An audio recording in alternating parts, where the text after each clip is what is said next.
Hello. I built these skull towers to hold floodlights that illuminate my puppets.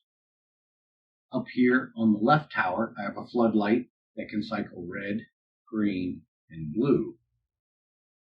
Over here on the right tower, similar red, green, and blue. We have also added lights inside the towers of the skulls themselves. Here on the left, red, green, and blue. And then on the right, red, green, and blue. I could also do some special effects like strobe all the lights. Or I could cycle all the lights independently. Let's see how they were built. So why did I build a pair of skull towers that light up? Yeah, it's because of these guys.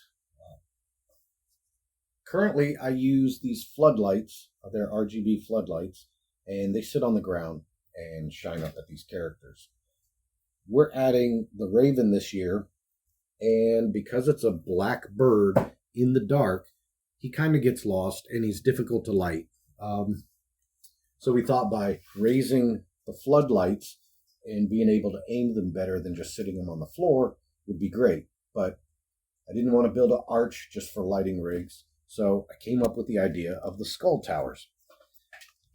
So to build the skull towers, first we needed to come up with a base, and we used a 9-inch planter, and I used inch and a quarter PVC, and we determined how deep in the bucket we wanted to go. It was going to be 5 inches, and then I drilled alternating holes underneath the 5-inch mark to give myself a good anchor in the concrete. So the holes drilled were about this pattern, and then above 5 inches we drilled a larger hole for a wire chase. That is going to be for the floodlight. We're going to mount the floodlight on the pole, run the wiring down through and out the hole. I think I've got the hole drilled over here. Yeah. So that is where the wiring will come out.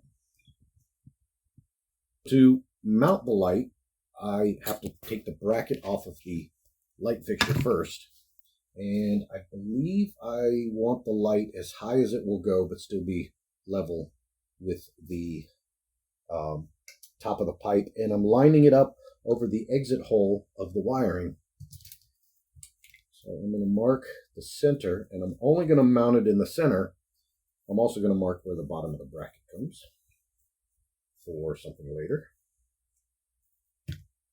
I only want to mount it in the center because if I fixed it rigidly, the light could only turn left and right. But by being able to pivot, I can now turn the light and have it point just about anywhere. So it would give me an up and down, as well as I could make a diagonal by mixing the axes. I'm going to mount this with one of my favorite anchors in the world. This is called a zip toggle. You drill a 1/2-inch hole, stick this through your wall, or in this case pipe, and these levers let you flatten out the anchor, pull it tight, and then this collar will slide forward and hold that anchor in place, and then you cut off these legs here, and that anchor stays in place and gives you essentially a threaded nut that never falls down like a toggle bolt. When you pull the screw out, you lose the toggle bolt down in the wall. This keeps it in place, and it's one of the best anchors ever. So let me get this drilled out, and I'll show you how this works. I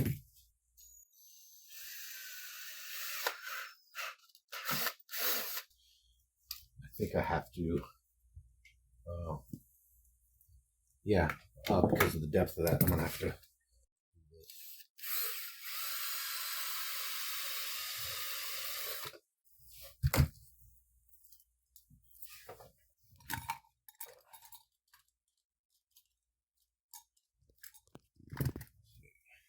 that should fit in like that. But here's where I'm going to use some epoxy putty. I'm putting epoxy putty on the back side to give me some thickness on this conduit, because these are meant for 5/8 sheetrock, and this collar won't tighten as tight as I want it to. It would be fine, it's usable, but I want it to be a little bit tighter than that. So what you do, bring that forward, snap that into the hole until it tightens down.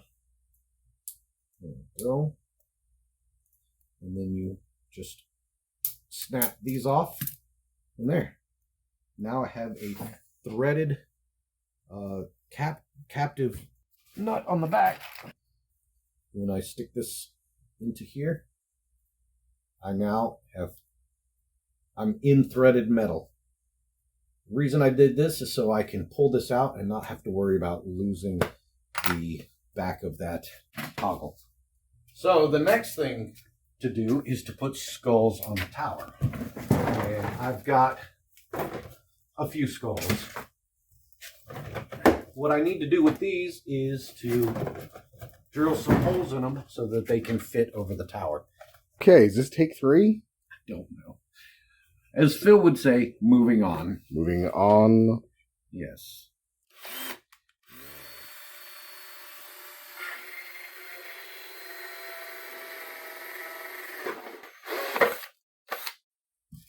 Now, got a hole all the way through, and this is awesome.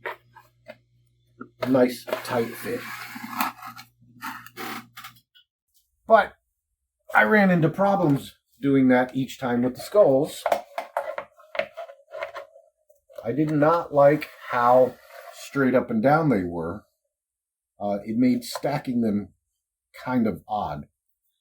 So my solution was to start drilling them further back. And as you can see, I made some changes and corrections here. So by doing it this way, they get to lay a little flatter. We're still going to have some gaps here, but I just think this looks better than I originally had it. The point of this pole is to hold a floodlight to light up these characters. And as we're doing this, Jay's like, hey, you know it'd be neat? If you put lights inside of the skulls and they change colors too. Well, damn. It is a good idea. So, I'm not wrong. we changed tact. And there's some slight design differences that had to occur because of it. These are strings of RGB lights that make up my Christmas light show. They're the same 12-volt RGB configurations as the floodlights and the lights that are in their eyes and their uplights. So I have to solder these. We determined 2 per skull, which will give us a string of 12. But it also meant I had to make some changes to the skulls, cutting notches to run the wiring. And then the top skull needs some special attention. And this is stuff that Jay did, so I'm going to have him come and explain what he did. Okay, so because I wanted to put lights in it, it changed things up a little bit on how we mounted the top skull. Obviously, we don't want a hole directly in the top of the very skull because it's going to sit on here like this. So if you put it straight on there, one of the problems we're running into with this skull is as there's lights inside here, what it's going to do is the lights are shining up. It's going to end up casting a shadow of the circular of the pipe, which of course would look not right. But we've learned that if we move it up just slightly, the shadow goes away with the lights and it just fills the skull with light, which is pretty cool. So that's why we need to raise this up a little bit. Obviously this one's done and it's ready to go. It shows you where it's at. Why is it cut flat like that? It's cut flat like that because what we need to be able to do, where's the flat piece at? Okay, so the back of it will go like that so that we can then put a hole right here and then that way it can sit upright and hold together with the bracket for the light, like that. And that'll hold the main light as to why we're illuminating the whole stage. Why not just cut a slot in the back of the skull? A slot, because we need it flat so we can be able to move this around like this. Oh, okay, that's right. Yeah. So, Yeah. long story short, what and how we came up with that idea. Here's a skull that hasn't been cut out properly, but what we did is we put this in place like this, like that, to do the same thing, and then we took a square and stuck it just like that, and was able to start with marks here on the back of it, and then followed those two marks as they created basically a vertical line in alignment with the pipe itself, and then we were able to finish off a mark and marker. Hence, this is what happened. Well, we used this really cool tool here. This is awesome. We used it to cut that all around like that and create that flat thing, and then I took that and I traced it out onto this stuff and cut it out with the jigsaw over here. So it's a piece of masonite. And then that's how that works. So that'll go in there like that. Ultimately, that'll be the finished product right there. And then also this line right here is going to be a 3/4 inch hole so that we can actually feed the electric or the wire for the light itself down the conduit, so it's not in the way. Cool. So yeah, cool. And here we have just another boring video of somebody soldering wires. These aren't just any wires. Okay, they are just any wires. I couldn't think of anything.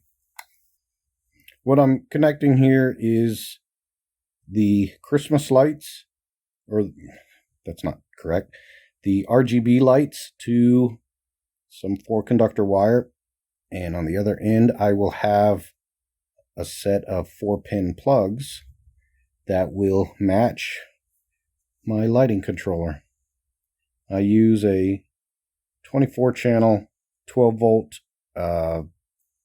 lighting controller that's run by Lightorama. Here's the connectors that I'm going to put up the end of the wire, and then here's the connector that will be on the lighting controller.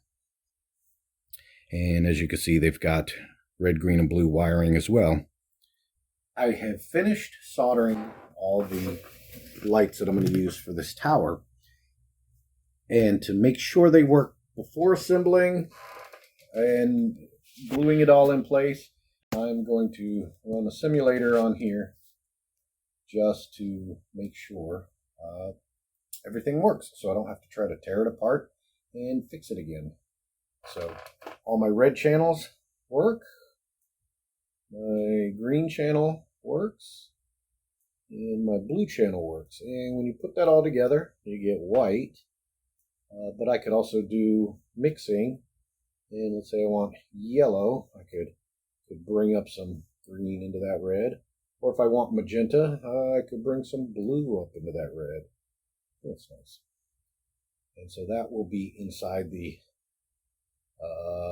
skulls. And we're going to be able to give the skulls different colors. So now, let's get to assembling.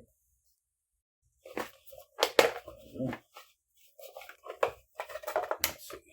And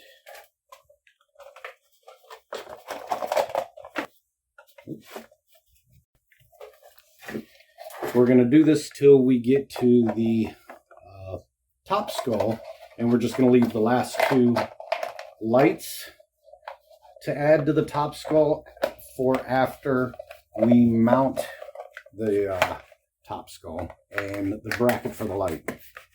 And then the top skull is going to come over the top. The whole thing's over the top, if you ask me. So what I'm doing now, this is that anchor I mentioned before. This screw is going to go through the backing plate of this top skull and into that anchor that I put in earlier. So now I'll be able to tighten this pretty decently. So it, as you can see, I can move the thing around by it, but also still allow me to aim the light. Actually, I'm going to go a little tighter. So from the front, we're going to figure out how we want to adjust these skulls. And then the skulls positioned where we want. We're going to fill the gaps with Great Stuff. Let it cure. Then we're going to come back and carve it, smooth it, and glue on some Spanish moss. I think we're getting Phil's approval. He seems to be happy with that. That would be this way. All right. Application of good stuff. Great Stuff. Whatever. And through the magic of editing, 2 completed skull towers. And now I'm going to apply Great Stuff. Not really good at this. Some would say terrible. So we're just going to... I think I'm doing this wrong. Oh, there we go. There it goes. Yeah, and it said only like 50%. Oh, shoot. I don't want to glue this top one in place, though. And here you are doing it. Well, I don't know. Like I said, I'm terrible at this.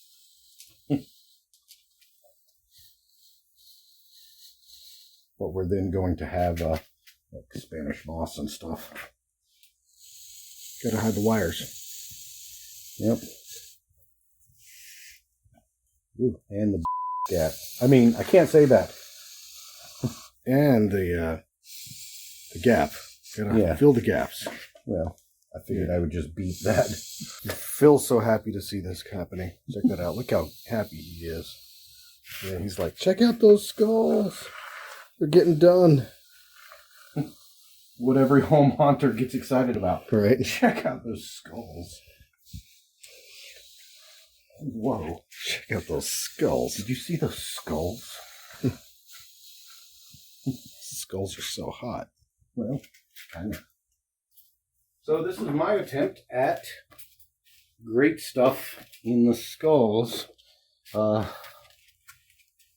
going to let it cure for a week, and we'll see if I need to cut it away. Right now, I kind of like the look of, like it was almost put together by a mortar, and I might even paint it like a cement gray or maybe like a brick red, like a, I don't know. I'll look at some online at some inspiration, see if I paint it at all or if I just cut it close and try to make it match this, where this is, looks like this has been filled in. So after a couple of experiments, I decided I like it close to the skulls, which does look a lot like that stack of skulls. And the way I'm doing that is I'm using a scraper, like for getting stickers off of glass, and I'm holding it fairly flat to the 2 skulls and just moving up and down a little bit, and then ripping off as I get a section, and it gives me this striation that I want. So I'm going to continue on this. Jay is going to start painting that one. Okay, so I'm breaking out my Bob Ross skills and painting happy skull stacks. And we're doing gray here for starters, but probably going to try to... The whole idea is to contrast this stuff from the skulls. And I'll probably be doing multicolors in here, adding striations maybe of some browns, just to give it some extra texture. Extra texture. Oh, you've got an audience. Oh yeah. Hi Cliff. Hi John. So yeah, I honestly am just making this up as I go. Hopefully it turns out cool looking, but this is all going to be kind of disguised with the Spanish moss in the second place, first place, or whatever. So we'll see. Place. Yep. So is this the first project you painted? First project, yeah. No, it's Again, not. Is it? This is the first time I've painted anything since the 7th grade. So. Cool. After cutting the foam, we decided to paint it. We went with dark gray and added a bit of brown for just contrast. It's a quick and dirty paint job. We gave some contrast to the recesses of all the skulls to make their features show up a little bit better. The thing is, this is going to be shown at night and lit from the inside. All of this mortar work is going to be a shadow anyway, but it's one of those things that we know it's there, so we just feel better about it. And now, just for some final touch, we're going to take Spanish moss and glue it as though it's growing out of some of these recesses and let it hang down. We'll see how this goes, but I'm going to do that with just some hot glue and pick it around where some of these seams are, which I think I just made a mistake here because I want this top skull to come up, so that may be cut away later. So something like that. I'm going to work in each of the seams. Maybe less is more with this stuff. We'll find out. This is with the Spanish moss applied.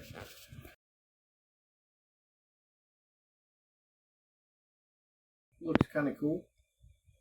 I was just sitting here testing the lights, making sure that the floodlights on the back still work. I got this one turned on red. Let's turn that one. Got that one turned on green. So it should mix kind of like a yellow. And so this was the original intent of this whole project, was merely to hold these floodlights up off the ground. And I was going to be happy with just a straight pipe, but then I thought, wouldn't it be neat to cover that pipe in skulls, these little skull towers? And then Jay was like, hey, why don't you put lights inside? So we now have our lights inside, and I could change those colors as well.